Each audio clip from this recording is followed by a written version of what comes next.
Welcome to Running in the 70s, where we interview, meet, and get to know athletes of all kind who were running in the 70s. I'm your host, Matthew Kleinowski.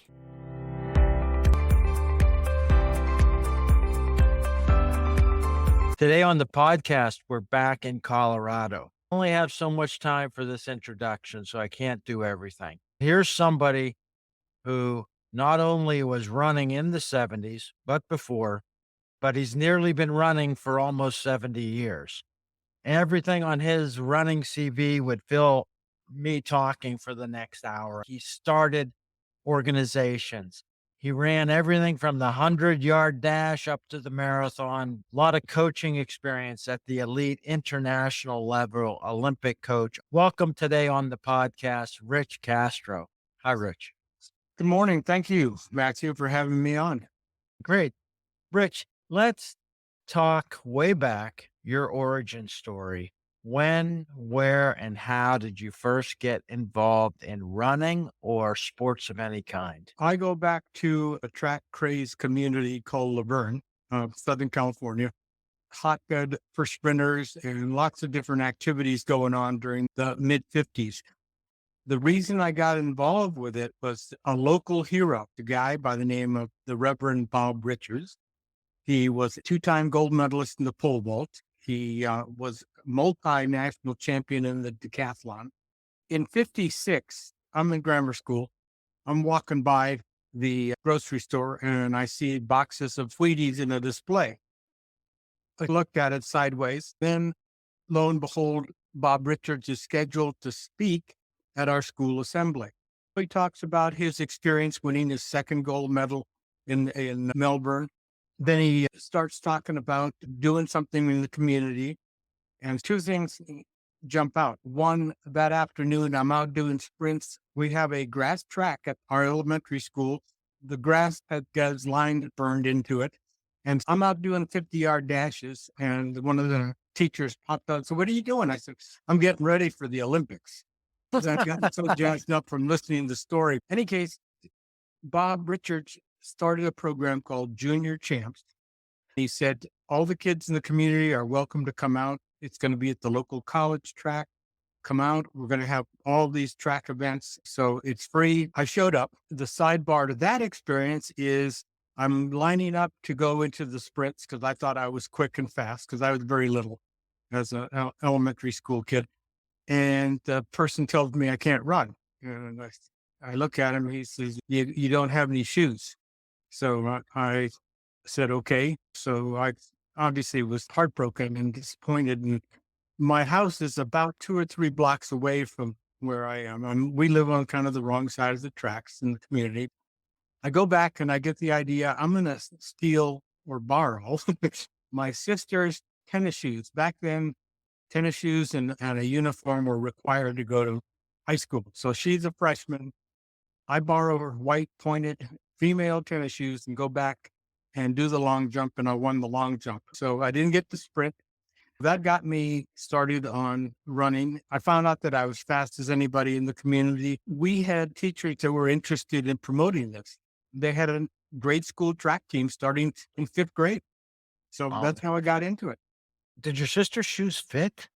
Not really, but it was okay. I grew up very poor. And so I had a pair of dress skis that I had to put socks in the toes so I could get them to fit. That's great. It sounds like the community, and that was a great visit by the Olympian to inspire you. When did you get into real competitive athletics, and what was it like in terms of coaching? And when did you move on to a track beyond grass? Through elementary school, we just competed, and the idea was to do everything with the kids. I even have a 18-foot, 6-inch shot put mark when I was in grammar school. We long jumped, we high jumped, we did everything, which was a great way of exposing kids to do it. Nobody pushed us, but we did competitions against other schools, but it was all fun. There was no real scores kept. We knew who was good and who wasn't. But I moved away from that community after 8th grade, and I was thrust into a rural high school setting in Northern California. Didn't have any friends. The kids that knew me from introductions said, why don't you come out for the cross country team? And I had no idea what cross country was. I didn't know how far they ran, didn't know anything about it, but it was a way of meeting people. And it was primarily a Latino community. There were a lot of Asians, Italians, but multicultural. So that's became my conduit to becoming accepted and how to make friends at a new school. I was a ninth grader, under 100 pounds, less than 5 feet tall. And we had a program called lightweights, and that was us. We were freshmen. So I was a lightweight cross country runner, and it was all fun. We had a lot of good runners. What happened then was, unfortunately, the coach that was there got a DUI. So a new guy comes in. He's all gung ho. He decides he's going to take everything up a notch. He's a recent graduate of San Jose State, but he's a shot putter and discus thrower. No idea what he's doing with running. So he thrust us into an interval program.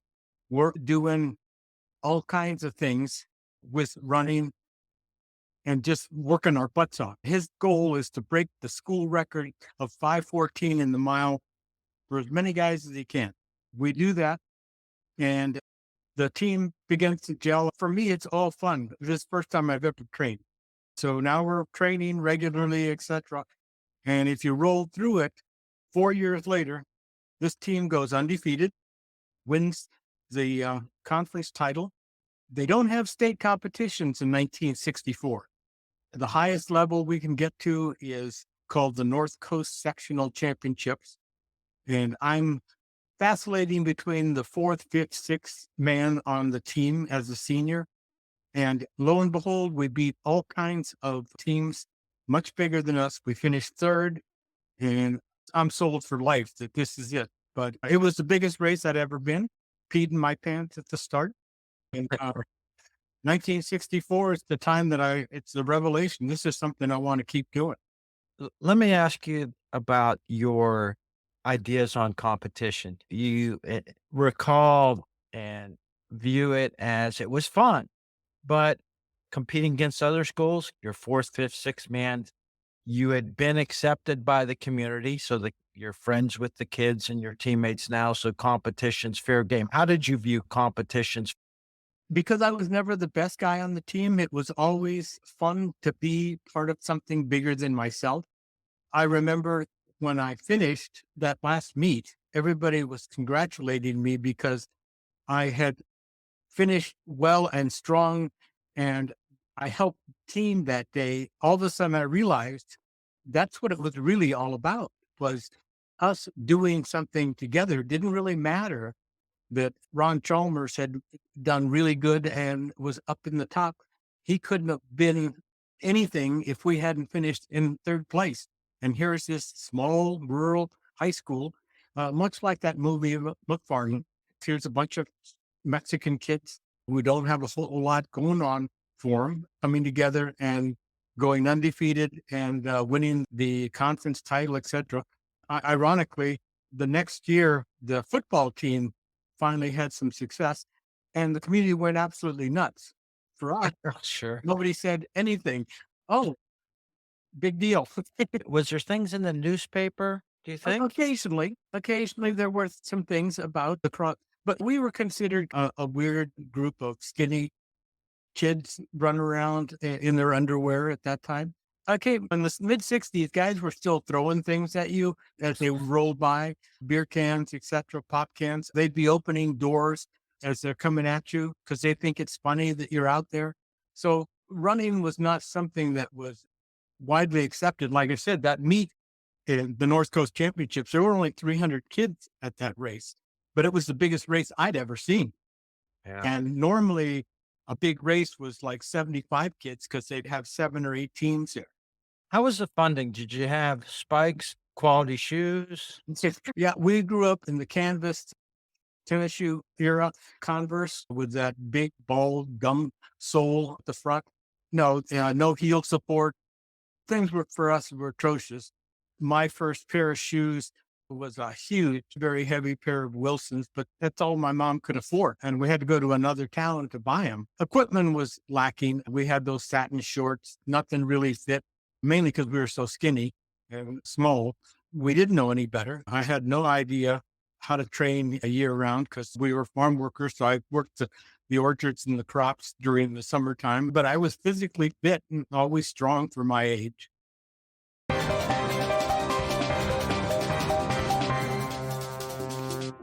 How did you get along with your coach? This new coach that came in with this new thing over the next few years working together. How was that relationship? Not great. He didn't really have time for me. It was interesting. Much later, he was very interested in what I became. I just remember that he wasn't real happy with some of us. We were checking out, he had a 57 Chevy, which made him a big stud on campus.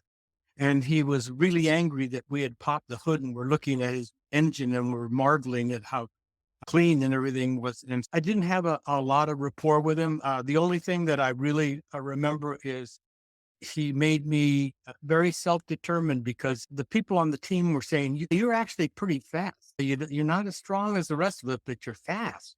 So I challenged for the 880 relay team. And he said that I could do it. He put me through a workout that day. And then all of a sudden, at the end of the workout, I'd been doing repeat 300s. And he says, "You can challenge for the relay today." And here I am at the end of the workout. I'm dead tired. And so he brings out this other kid, and we put our starting blocks on this old cinder track, and we're going to run a 220. And this other kid knows how to use blocks. I have no idea really what I'm doing at this point, but I finished very strong and catch him and beat him at the line. So now I'm on the 880 relay team. He did do one good thing for us. He put us together and he taught us how to pass batons. His coach was Bud Winter, who was a great sprint coach. So he took all of his ideas. In 19, they introduced what's called the International Acceleration Zone. In other words, before you had to be inside the exchange zone to start and take the baton. Now they've given you an acceleration zone. The very first meet of the year, we introduced this concept and blow everybody out of the water. And all the other coaches are up in arms. You can't do that. And they throw open the rule book and say, "Oh yeah, you can." And so Wow. our relay, That is it. so That's amazing. That's a cool moment. yeah, that was the Hollister Relays, March 1965. And we hit our baton exchanges perfectly. I remember with my teammates is that we'd be walking up and down the halls of our school during the lunch hour, and we'd be given our signal to take the baton. And we chose the Spanish word for today, hoy. So that was our command.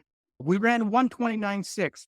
In 1965, that's not bad. And we were blown away because it's also the same year that some team in New York, I'm trying to remember the name of that, but back on the East Coast ran like 126.9. And we're going, oh my God. We were not the fastest team in the Valley, but we did well for ourselves. And I was very proud of the fact that we competed as a group. And once again, the team was more than the sum of its parts. Rich, what leg did you run on that person relay? I ran the third leg. Back then, you had to break for the pool on the third.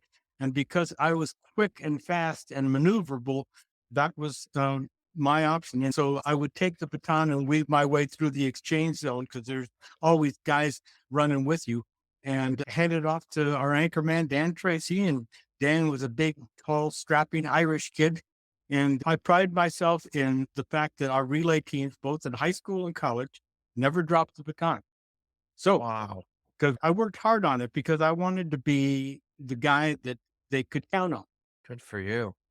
What do you remember, was that the starting line in the middle of the track, or had they moved down towards the end yet? They had moved down towards the end at that point.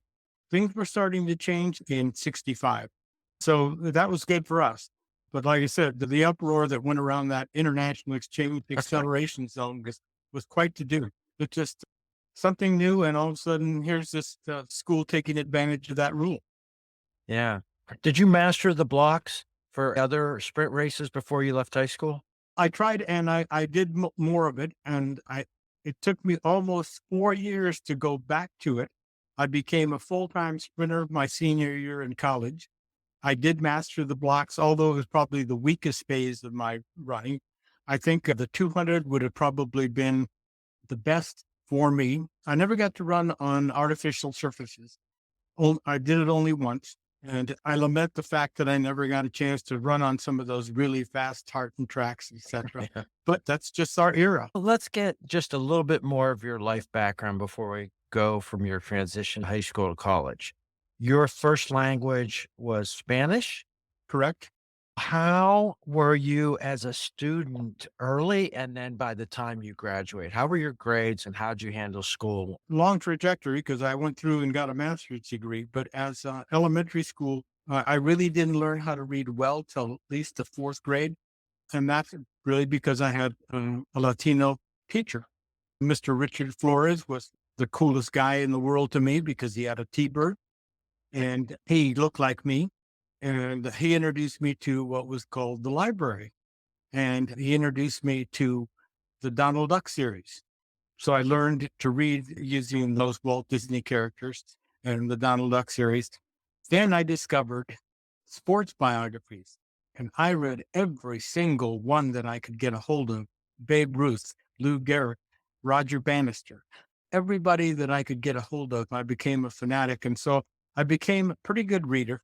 But because I had missed a lot of the fundamentals in education, I really wasn't a very good student. There were things that I could do that were interesting to me that as I grew up, I could do well.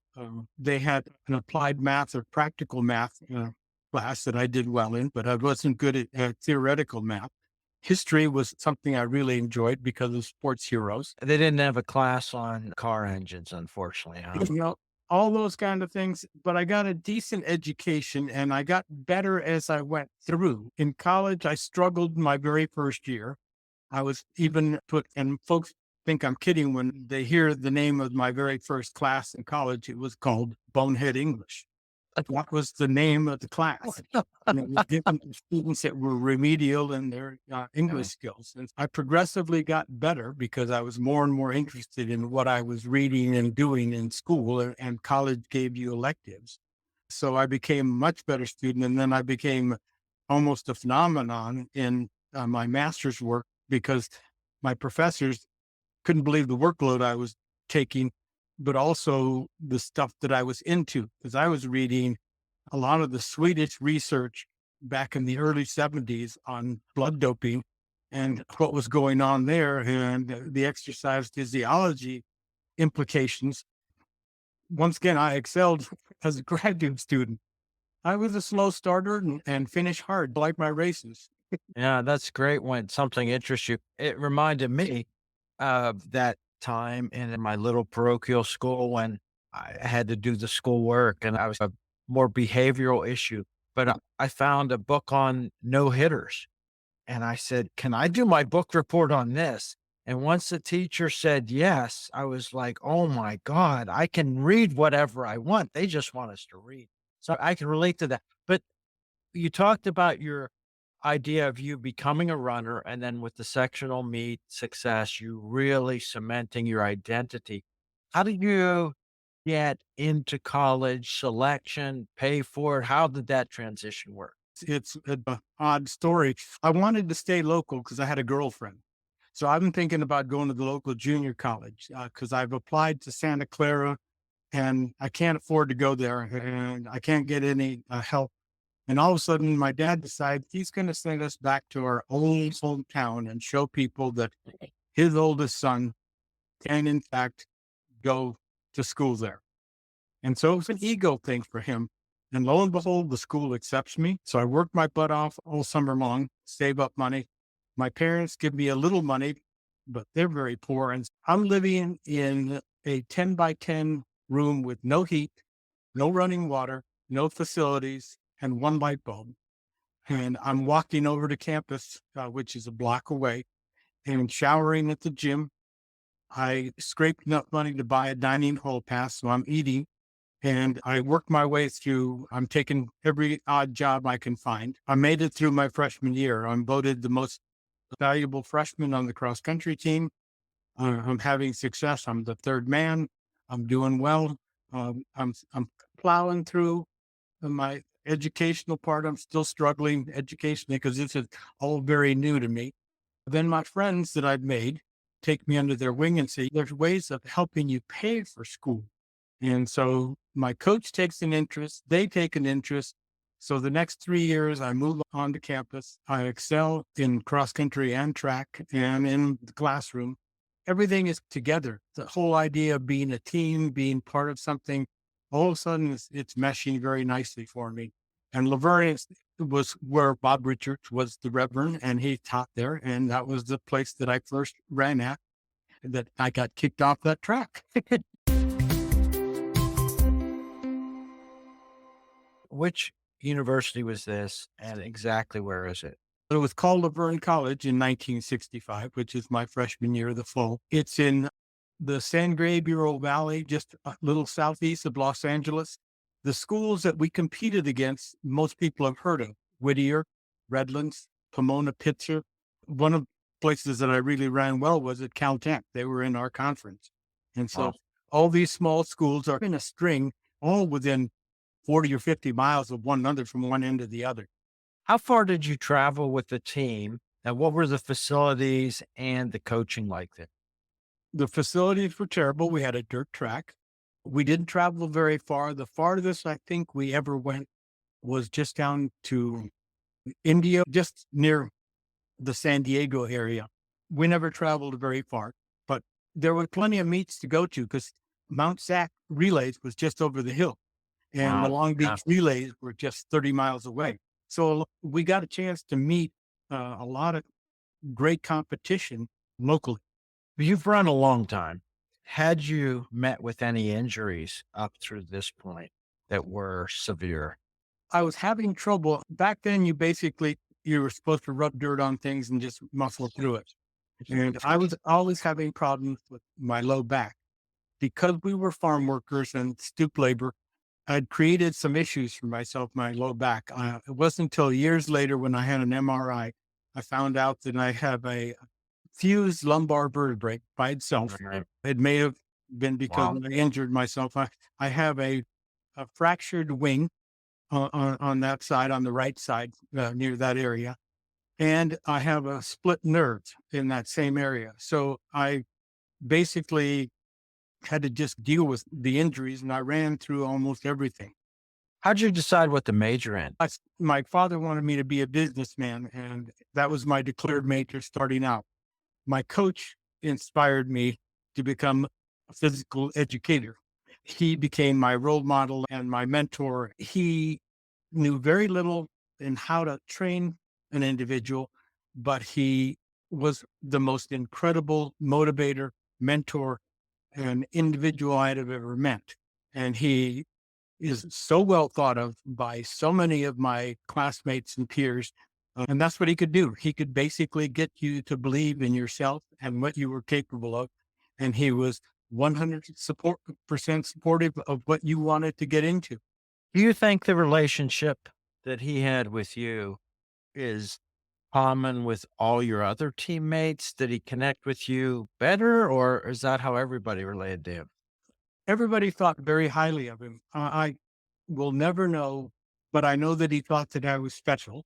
His daughter told me that at our 50th class reunion. She said, she thought you were something. And I said, tearing up, I said, he meant the world to me. Very cool.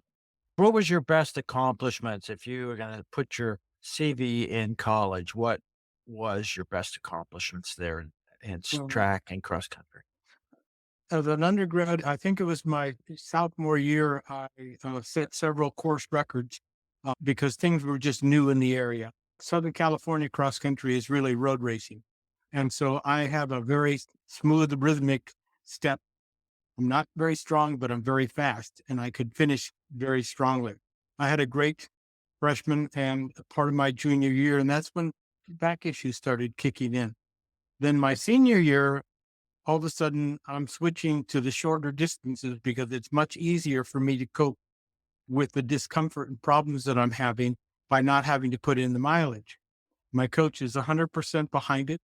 And I told his daughter this. I said, I'm not sure if he or I were more overjoyed when Caltech, I broke 10 seconds for the 100 for the very first time. And then the coach from their program comes over and says, "You just did something no one's ever done at Caltech because we have an atrocious dirt track." And I broke 10 Wow. seconds So it was a track record too. It was a track record and it was my personal best at that point. And I continued to have great success. I anchored both relays, ran the 100, 200. We medaled and trophied at Mount Sac. It's a prestigious meets like Long Beach. And to me, that was fantastic. You're a physical education and science related with that part of your education. What about your nutrition? You got a meal pass, college food. Were you paying attention to nutrition at all yet? Not at all. We basically ate everything in sight and never gave it a second thought. It was the first time I'd ever been introduced to salads and yogurt and things like that. Fresh fruit was something I'd grown up with, but not as part of your meals. We really didn't give it second thought. We were eating In-N-Out hamburgers, which are big on the West Coast, and donuts and all that kind of stuff. Didn't really worry too much about it. I got introduced to weight training as a senior and I started doing that. And I started reading more and learning about drills and things like that. But no, my training was very rudimentary. My nutrition, my knowledge of the sport was more historical than anything else because Yeah. we had some incredible athletes in the area to read about.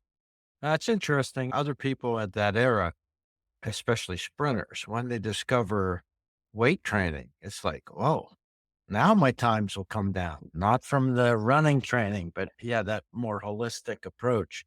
Had you been on the track or a cross country course by the time you graduated with any women? Were there women's teams? What was women's sport, track and cross country state by the time you graduated? Non-existent. The only people that I knew about there was a young lady named Margie Perez who was from one of the local communities. She was very quick and very fast, but never saw her compete, never knew anything other than the fact that she was a classmate and that she did do this, but didn't really ever go to a meet where I saw women compete that I can think of. I don't think, Yeah. yeah, I'm trying to think. I don't think, no, I don't think there was any interaction whatsoever. Because back then, volleyball, softball, things like that were the only things that women did.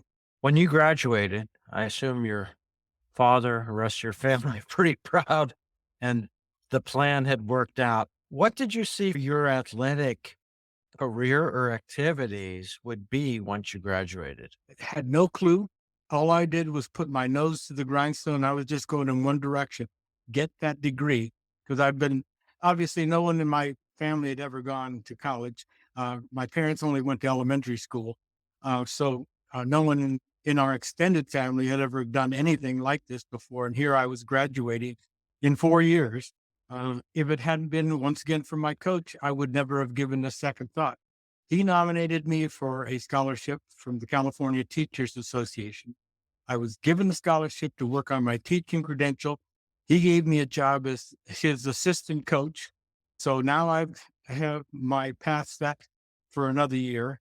He then, at the end of that year, put me in contact with the Peace Corps, and I became a Peace Corps volunteer because of him. Then, after I'm done with the Peace Corps, lo and behold, I find out I want to go to graduate school, and the University of Colorado is willing to accept me and do all kinds of things in conjunction with my degree. I can coach, I can become an instructor. And I never realized all the connections till much later, till I found out his nephew and our star quarterback were on the CU football staff on one of the winningest teams in the country when I arrived at the University of Colorado. So they had already paved the way for me. He had obviously some, what's good word, reputation as knowing his athletes and knowing the people that he sends out. And when I arrived, they said, "You can do this." Welcome. What was your Peace Corps experience like? It was short lived. I got sick, but great. Our whole thrust was to help the North African country of Morocco get ready for the North African games in track and field. They had focused on Oh, volunteers that could teach Olympic sports, and track and field was one of them. I was part of a group that was agricultural, kindergarten teachers, and coaches. did you learn a language before you went? We were thrust into full immersion in Arabic and French, primarily French for me. All right. I used to speak Arabic too. I don't know if that's gone from your brain. Oh, Uh, it definitely is 50 years ago. Yeah.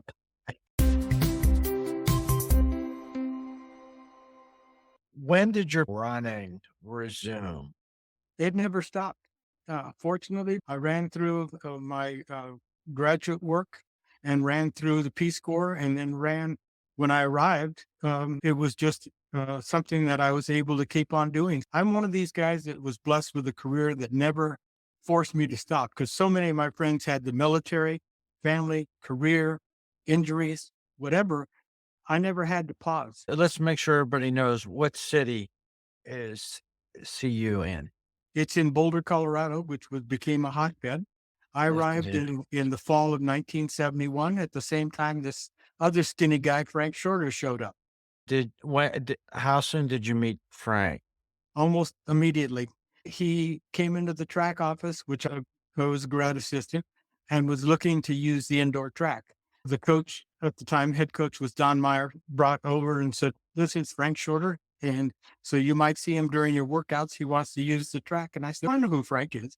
And he says, "Great." And that was it. That was our introduction. His wife was going to school in Colorado, and that's why he was on campus. Let's jump around through the 1970s because so much happened there. Maybe you can fill in the transition of the world of running through that decade. But you started the Boulder Road Runners Club. You started the first women's cross country and track teams. There was so much that you were the pioneer from. Did you feel like a pioneer? Were the beer cans no longer flying out of the cars at you when you're on the road? What was the transition there that you saw? Boulder was about to explode as one of the 4 or 5 major running locations to be. What was going on for that whole decade for you? Running was basically, and well, track and field and cross country were my life at that point because that's all that it revolved around that in my studies. Even my master's thesis is based on the sprint start. So everything revolved around that. I've got one of the fastest relay teams in the country. They ran 39.6 that year. Cliff Branch is on that team, runs 10 flat for 100 meters. I'm given all kinds of opportunities. I go to the first Martin Luther King games in Philadelphia. I'm traveling with the team. I'm learning what it's like to get payments under the table through some of the star athletes. The Colorado Track Club has been formed in Boulder. Jerry Quiller is forced to be reckoned with because he's a coach on the staff and he's teaching me and sharing with me everything that he can. Don Myers is giving me all the support I could possibly ever want. The community is head over heels with the fact that I am bilingual. I'm different. I want to be involved with the community. The university is enthralled with the fact that I have these international connections to the Peace Corps. So I'm getting a lot of opportunities. Folks think I'm making some of this stuff up, but all of a sudden, the governor of the state contacts the university. The university president contacts my boss and says, "We want this guy to go down and do a clinic in Mexico City. They're having a coaches thing and they're getting ready for the Rural University game." So I'm going down there and I'm an exchange coach or whatever. They said, "You did a great job for us." Governor calls once again and says, "We want this guy to go do a clinic in Brazil at our sister state." And I said, "Okay, the governor wants me to be part of this exchange program. So I'm going down to our sister state in Brazil. I'm making connections. What the university likes is the town and gown situation." And I should add that right after I got through with my graduate work, the university offers me a job in a new building called the Recreation Center. So I have the ideal job. They're sharing me with athletics. They love the partnership. The community loves the fact that I'm different. I'm probably the only Mexican in all three of the different categories across the board. physical education, recreation, and athletics. I'm the person that's getting a free hand at doing all this. How did you handle Portuguese? I assume was that the language in Brazil where you were? Yep.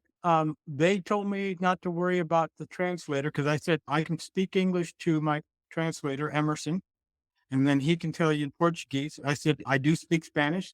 And they said, we want you to speak Spanish and then we'll stop you if we can't figure out what you're saying.